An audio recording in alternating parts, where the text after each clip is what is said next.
Hello, this is David Rasch at the Ombuds office at UCSB, part of our Lunchbox series. This is a summary of a talk I gave called Workplace Tsunamis. This is talk about change for staff working at university, especially when it's dramatic or ongoing change. Just some thoughts about going through that process, how to best take care of yourself, and maybe perspectives about working with those changes in a productive way. So what are some of the gnarly waves? And we'll use kind of a surfing metaphor here to talk through this problem. There's a lot going on here at UCSB. There's new financial systems being implemented. The government is making some changes that are affecting funding. There's budget reductions, hiring freezes going on, people working, maybe the work of two people. Graduate student funding has been challenged, and there's, of course, the impact of AI on so many different systems. Lots of different big changes happening in higher education and certainly at UCSB. So what's the wipeout? The impact of this, negative impacts of change can be big. Getting overwhelmed, feeling overloaded, your workload increasing. And then there's sort of what happens to teams, loss of team morale, gossip, resentments, and the grief, letting go maybe of familiar roles and routines and people, and then working with new people as well. Often there comes a loss of trust in management, cynicism, motivation goes down. There's more conflict can arise as people are just more upset or stressed. You'll see more turnover during times of big change, resignations, medical leaves, retirements. Maybe people over time experiencing burnout, depression, insomnia, and exhaustion.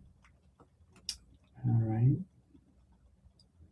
So what are some ways you can take care of yourself?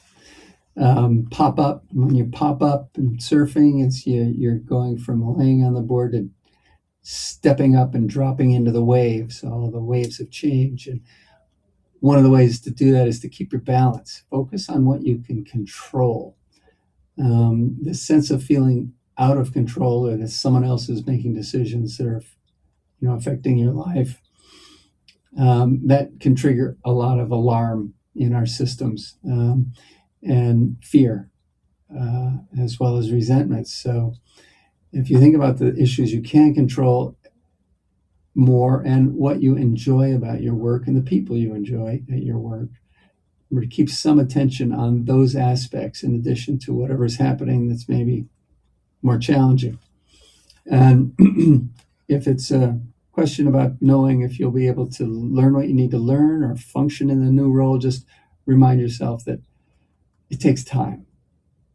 It's a gradual process to adapt to a big change and to really become familiar with it and work with it in a productive way. You can't expect to understand everything overnight and have everything working smoothly. And it's important to pay attention to what you're thinking. What are you saying to yourselves? How much of it is negative, fearful, fear-based, or anger-based? And while some of those emotions are just part of the territory, keeping a balance about those thoughts with also what you're doing to take care of yourself and the positive things that are still going on. And also be aware of people around you. Some conversations might be necessary to vent or express your feelings, but if it goes on too much or it's too toxic, then it can be draining and actually have a negative effect rather than feeling like it's helping. Look for the positives. There might be some things happening that actually are okay, or maybe an improvement. If you can find some channel for voicing your concerns, for feedback, whether or not they're listened to, but just some channel where you're doing your part. If you see something that could be done better and speaking up about it. And then it's always important to pay attention to your own stress level. if you're going through a period of big change at work, it's such a central part of our identity and daily life that if something is going on there that's upsetting, often our stress level shows it. So, how are we coping with that? Diet, exercise, sleep, are those things? Are you keeping some attention on that and balancing that? Because you may be at more risk now. And also to may not let workplace things prevent you from enjoying your outside interests and relationships, family, friends, hobbies, etc. It's important to keep those things so that you have those positive inputs going on while things might be challenging. Also, remember, everybody in your immediate environment is probably experiencing something similar, and if there's a way for you to help someone else, sometimes that's a nice way to feel like you're contributing in a way that can make you feel better about what's happening. Okay, famous surfer Laird Hamilton, make sure your own worst enemy doesn't live between your own ears. This is being mindful of where your mind goes. Some of the positives that people experience during change, some people prefer change to things remaining stable because there's new challenges. It can be a source of stimulation. If things have gotten a little stale or boring, it can shake that up. It's an opportunity to learn new skills, even if initially you might feel resistance to that. There may be real advantages to it.